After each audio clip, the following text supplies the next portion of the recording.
Mob lynching کی انسداد میں نئے بل میں امید افزا تبدیلیاں اقلیتی تحفظ کے نقطہ نظر سے حال ہی میں ہم نے مسلم کمیونٹی کے خلاف حملوں یا ہجومی تشدد کے واقعات میں خطرناک حد تک اضافہ دیکھا ہے۔ ہر گزرتے دن کے ساتھ اور اس طرح کے ہر واقعے کے بعد متاثرہ طبقے کی طرف سے چیخ و پکار مچی ہوئی تھی۔ کئی مہینوں تک حکام سے نمائندگی کرنے اور قانون سازوں پر دباؤ ڈالنے کے بعد مسلم کمیونٹی کے لیے امید کی کرن نظر آئی ہے۔ بھارتیہ نیا سنہتا تازیات ہند کی جگہ لے لی گئی۔ مرکزی وزیر داخلہ امت شاہ کے مطابق جو حال ہی میں 3 بل پیش کیے، ضابطہ فوجداری اور ہندوستانی ایویڈینس ایکٹ کو بھارتی شہری تحفظ سنہتا سے بدل دیا جائے گا اور بالترتیب تینوں بلز کو نظر ثانی کے لیے قائمہ کمیٹی کو بھجوا دیا گیا ہے۔ یہ بل ملک کے قانونی ڈھانچے میں خاطر خواہ تبدیلیاں لانے کی صلاحیت رکھتے ہیں، جس سے جرائم کی نشاندہی، طریقہ کار اور عدالت میں پیش کیے جانے والے ثبوتوں پر بحث کی گئی ہے۔ حکومت ہند کے مطابق اس قانون سازی کے عمل کو شروع کر کے حکومت عصری چیلنجوں سے نمٹنے اور اپنے تمام شہریوں کے لیے منصفانہ اور مساوی انصاف کو یقینی بنانے کے لیے ہندوستانی قانونی نظام کو جدید بنانے اور بڑھانے کے لیے اپنی وابستگی کا مظاہرہ کر رہی ہے۔ وزیر داخلہ نے یہ بل پیش کرتے ہوئے کہا کہ موب لنچنگ کے بارے میں بہت سی باتیں ہوئی ہیں۔ ہم نے احتیاط سے اس بات کو یقینی بنایا ہے کہ ہجومی تشدد کی سزا 7 سال عمر قید یا یہاں تک کہ موت کی سزا ہوگی۔ ہجومی تشدد کے واقعات میں تینوں دفعات موجود ہیں۔ بیان کردہ بل میں موب لنچنگ کی تعریف اس طرح کی گئی ہے: جب 5 یا اس سے زیادہ افراد کا ایک گروپ نسل، ذات یا برادری، جنس، جائے پیدائش، زبان، ذاتی عقیدہ یا کسی اور بنیاد پر قتل کا ارتکاب کرتا ہے تو اس گروپ کا ہر رکن کو سزائے موت دی جائے گی یا عمر قید کی سزا دی جائے گی یا ایسی مدت کے لیے قید ہو جو 7 سال سے کم نہ ہو، جرمانے کے قابل بھی ہوگا۔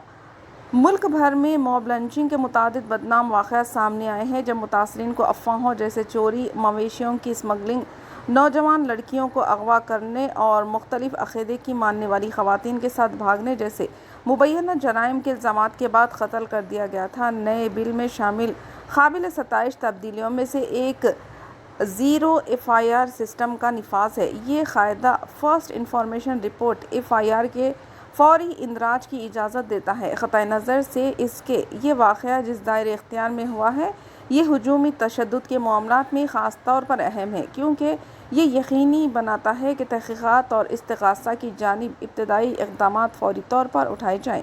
FIR کے اندراج میں جغرافیائی حدود کو دور کر کے متاثرین کے اہل خانہ اور قانون نافذ کرنے والے ادارے غیر ضروری تاخیر کے بغیر قانونی کارروائی شروع کر سکتے ہیں، شواہد کو محفوظ رکھنے اور بروقت انصاف کی فراہمی کے امکانات میں اضافہ کر سکتے ہیں۔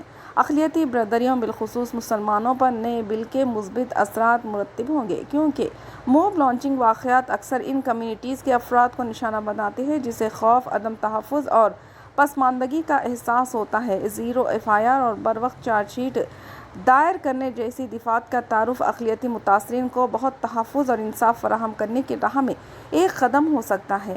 Indian penal code, criminal code of procedure اور انڈین ایویڈینس ایکٹ کو تبدیل کرنے کے مقصد سے بل متعارف کرانے کا فیصلہ ہندوستان کے قانونی ڈھانچے کو جدید اور بہتر بنانے کے لیے ایک اہم قدم ہے۔ موجودہ IPC کی کئی قوانین جو کہ برطانوی دور سے جڑی ہوئی ہیں، شاید عصری معاشرے کی پیچیدگیوں اور چیلنجوں کو مناسب طریقے سے حل نہیں کر سکتے۔ ایک زیادہ متعلقہ جامع اور مساوی قانونی نظام کی ضرورت کافی دنوں سے محسوس کی جا رہی تھی۔ اب ایسا لگتا ہے کہ اقلیتوں کی محنتیں اور صبر اپنا رنگ دکھا رہا ہے۔ آئیے دیکھتے ہیں یہ تفصیلی رپورٹ۔ چینل کو لائک کریں، شیئر کریں اور سبسکرائب کرنا نہ بھولیں۔